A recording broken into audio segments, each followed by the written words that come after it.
Well, hello everyone, and welcome back to another YouTube video. Epic Replays 2 is here, and this one's not going to be like a super long video, but we're going to be showcasing one pretty crazy game of mine that I had back in 2020, and still to this day I believe it would be considered probably one of my best games of all time.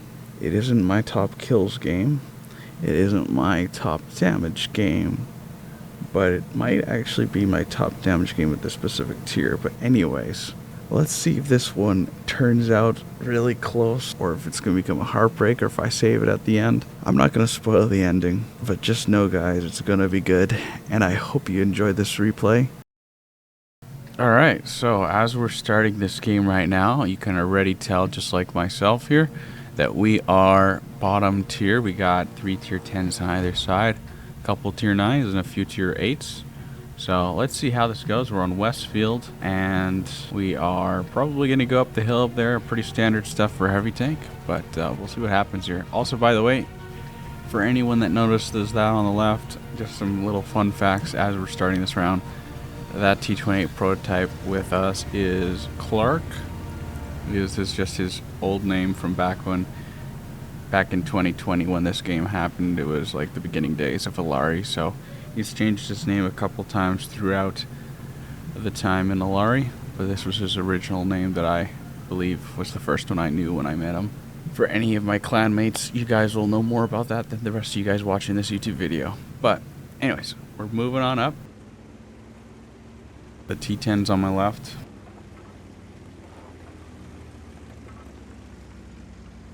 Pretty standard deployment so far. The Progetto's playing a little bit of campy in the back.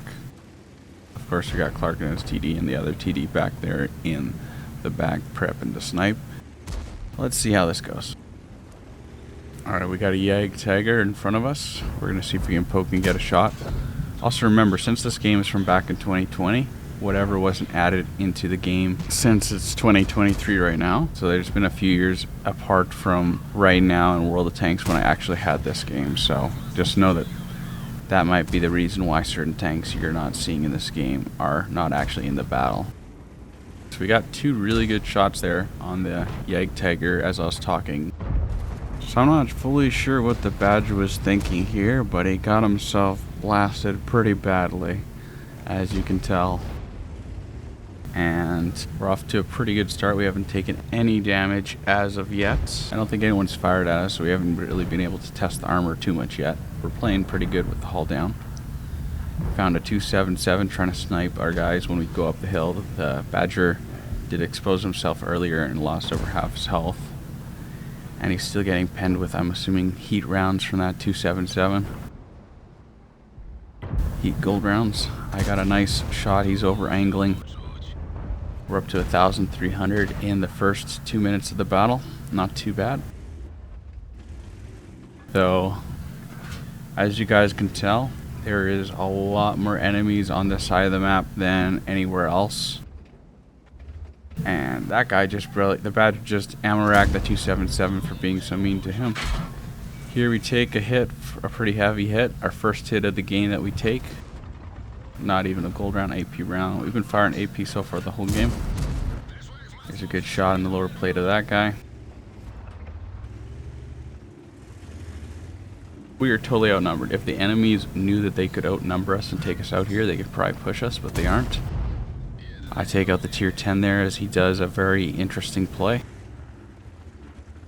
And we continue on here. We're starting to lose the east side of the map. It's looking like we're not going to win this one from what I'm seeing.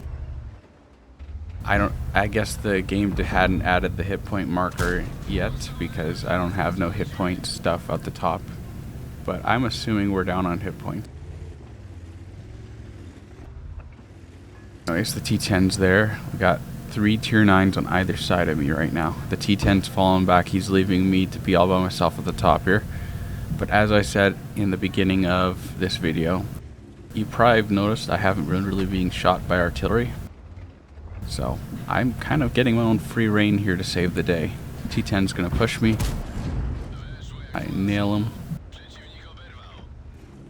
And for anyone that maybe does decide to pick up a 50 TP prototype after this video, or if you already have one, as you probably will note, I'm trying to fight my enemies, but at a certain angle to my left and not be like frontally to the enemy, so I can get the extra 10 degrees of gun depression instead of the 8 degrees of gun depression. Which, now that I've mentioned something about the gun depression on this vehicle, I think I'm going to show you guys a little bit of what I'm talking about in Tanks GG once we're done finishing reviewing this replay. Alright, so we've got 2 kills. I've been smashing a ton of damage. We're already at 3,700 damage at this point, which is crazy. We are now down to a 5 versus 9 situation. Completely lost east flank at this point. We're now going to be pushing the T10. Another great shot. He bounces me. We both have the same alpha damage. He's got better pen than me, but he's still bouncing me. But I got the high ground right now, so that's good. Alright, here we go. First Cupola. Don't quite make that one connect. But as you can see here, we've completely turned the tide of battle in the northwest over here.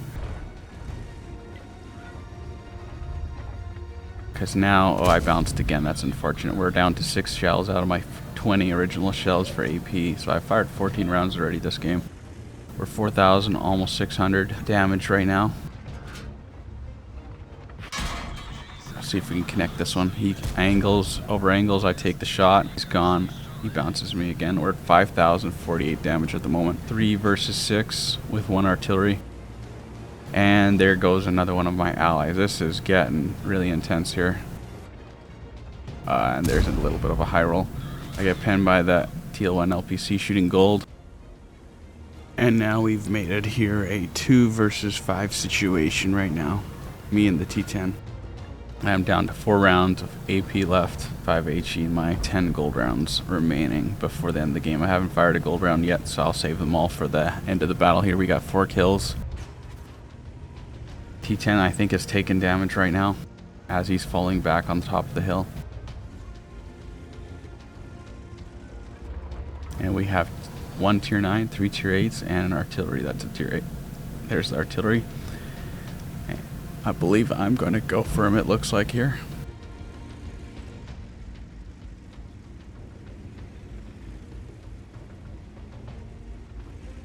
And T10's just going to snipe him. Actually, he puts 392. That's a low roll for him. He's probably a little disappointed on that one. Things are looking really bad for us. I'm a one-shot as well, depending. I mean, if the T-54 high rolls, I'm a one-shot. Otherwise, I'm a two-shot for most tanks that are left in this battle, but this doesn't look good for us at the moment, and I'm switching to HE for the artillery, obviously. Brask spotted. Hopefully the T10 survives here, but not sure how much longer he's going to last. Artillery, good. How? Whoa, now that's disappointing. I somehow missed the shot there. I have no idea how, but I missed him anyways. So we're going to try one more time.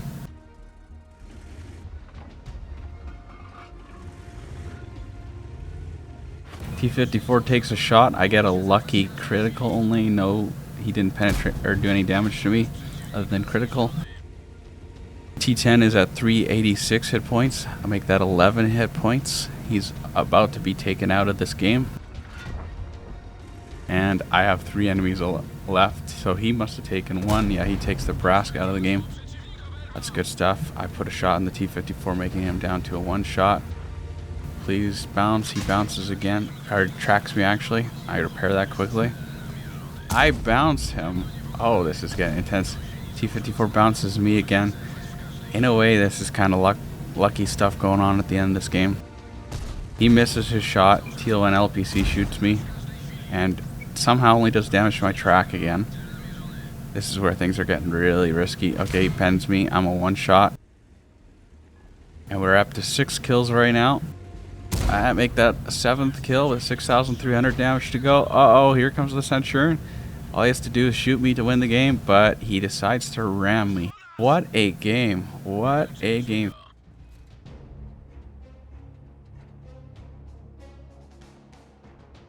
Well, if only I could have pulled off the victory there and not taken the draw, the score would have been even crazier than it already was. Boy, that was quite the game, and I don't think I'll be forgetting this one anytime soon. So this game of mine I had back, according to the replays website I have it on, was in 2020. It was on May 20th of 2020 that I had this battle. I've had a couple of results already popping up on the screen, but what a game this game is, guys. 6,562,000 damage at tier 8 with 10 criticals, 2,080 damage blocked, 1,066 support damage by spotting or track damage assistance, plus 8 kills, a Rattly Waller's medal for that. I also finished it off with getting a masteries for that very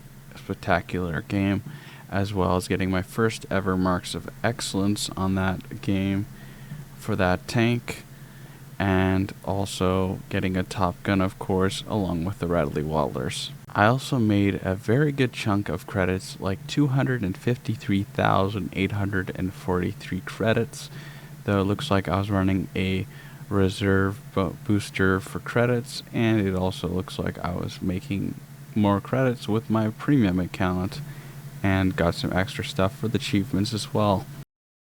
I'm just going to quickly keep this as brief as possible, and I just wanted to show you guys a bit on the gun depression, but you can see the armor is pretty good on this vehicle already. Let me show you here. But if you turn your gun, as you can see here, until you get around this section here, your gun will drop a bit right at the corner here. This is where you get your gun depression, right at that section there. And then you become this scary monster tank, very hull down. Before that, you're only going to be getting 8 degrees of gun depression above the track. You got to get all the way down to this angle here where the first bolt is on the side of the tracks if you want to get your full gun depression. Hello all, I just thought I was just talking about gun depression on this tank. I thought I'd give you a few very quick tips. Brothers in Arms is always good for this tank when it comes to crew. Situational awareness will help you with your view range, as it may not be the strongest point on this tank, but it's still not too bad. And intuition is always helpful for switching crew. You could probably help with ground resistance with some of these other things like off-road driving. But really, Brothers in Arms is a must, and maybe repairs if you want. Deadeye probably will help because it's a pretty high caliber gun, as well as safe stowage and intuition, adrenaline rush, all that good stuff. So I'm not going to go too much into the crew. Those are some decent options for the vehicle.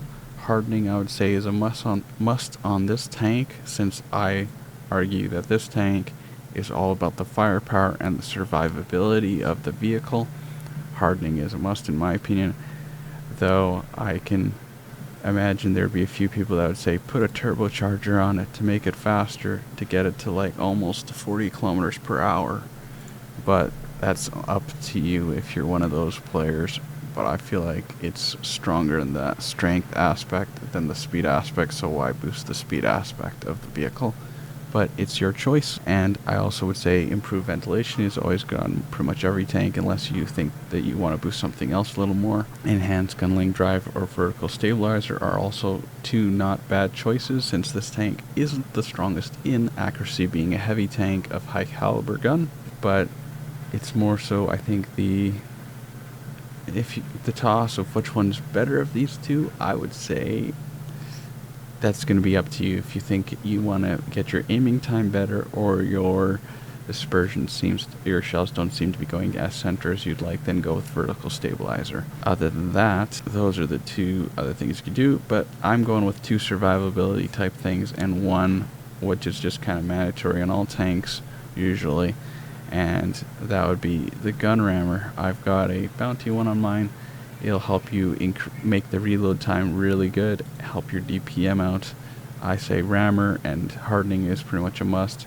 I'm running modification perk as well to help my track repair time be very fast. It's up to you if you want to be like that, but I've got it under 4-second reload repair time if they do track me, which most tanks are not going to be able to take my track off again before I have it repaired in that time frame. Maybe rammer vents enhance or enhance gunling drive instead of the vents with your hardening, and that might be a good set of equipment for you. Hope this helps if you are thinking of getting this tank or if you already have one. I hope you guys didn't mind those little bit of tips that I gave. They actually will have made the video a little bit longer, so sorry it's not actually a shorter video, but I hope that all does help all the players that are interested in the 50 TP prototype.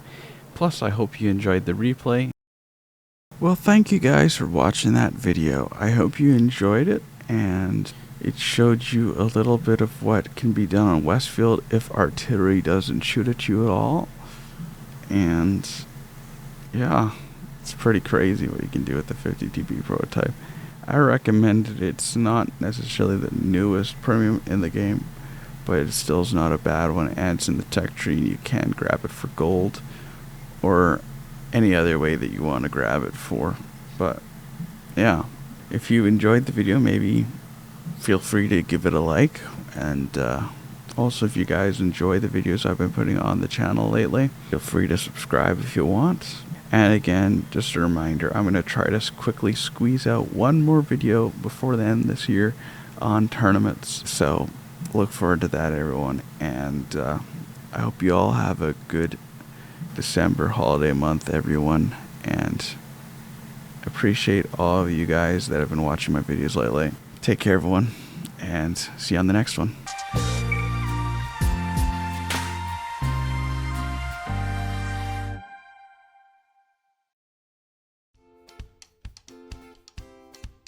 If any of the videos that are appearing on the screen interests you, then feel free to watch them. Otherwise, thank you for watching this video.